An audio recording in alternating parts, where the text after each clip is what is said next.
Uganda atrodas uz ekvatora, un šeit nav ziemas vai vasaras. Cilvēka laiku te iedala pēc nokrišņu daudzuma.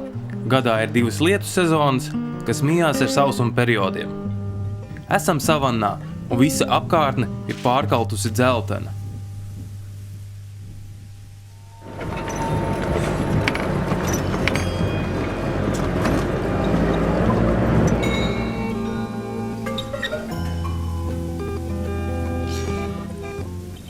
Asi jau saka cements. Cements tā mums neizgūsmējās. Kaut kādi pelni varbūt varētu, vai kaut kāds, jo tas ir krāteris gal galā. Kur ir krāteris? Krāteris ir šeit. Ok. Visas skaistās ieplakas īstenībā ir milzīga vulkāna krāteri, kur izdisuši jau pirms vairākiem miljoniem gadu.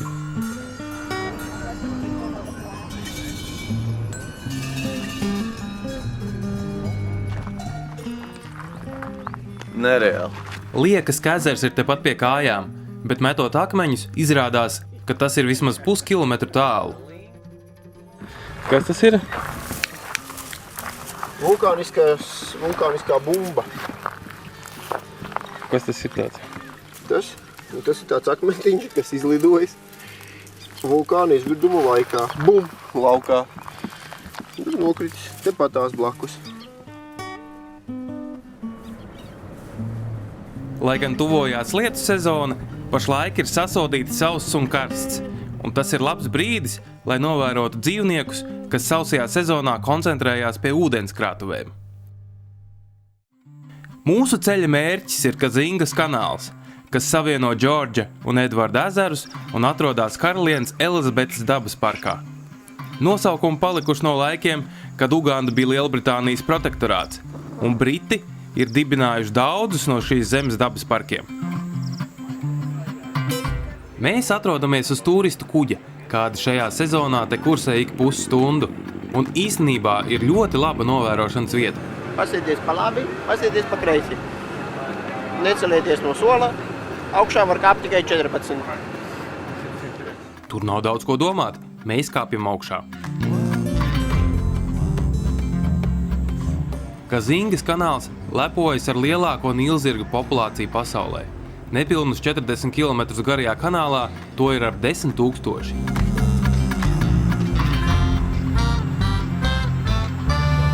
Plašās sēras pulcē milzumu putnu, no kuriem daudz šeit pārziemo, un tūlīt dosies tālajā ceļā liksdot uz Eiropu. Dzīvnieki ir tik pieraduši pie rēcošajiem motoriem, ka brīžiem liekas, mēs tūlīt sabrauksim kādu tālāk no krasta atbridušu nīlzirgu.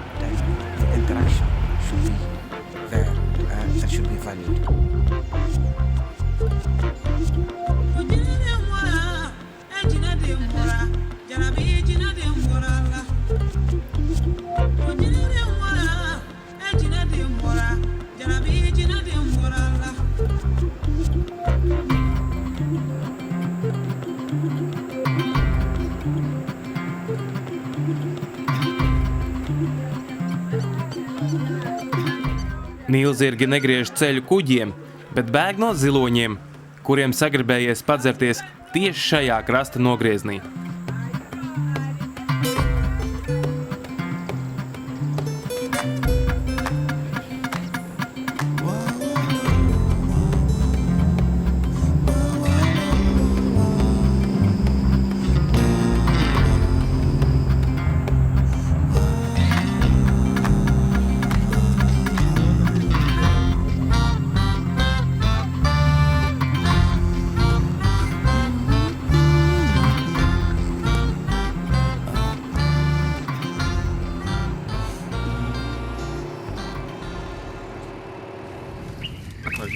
Un vēl kāda atziņa.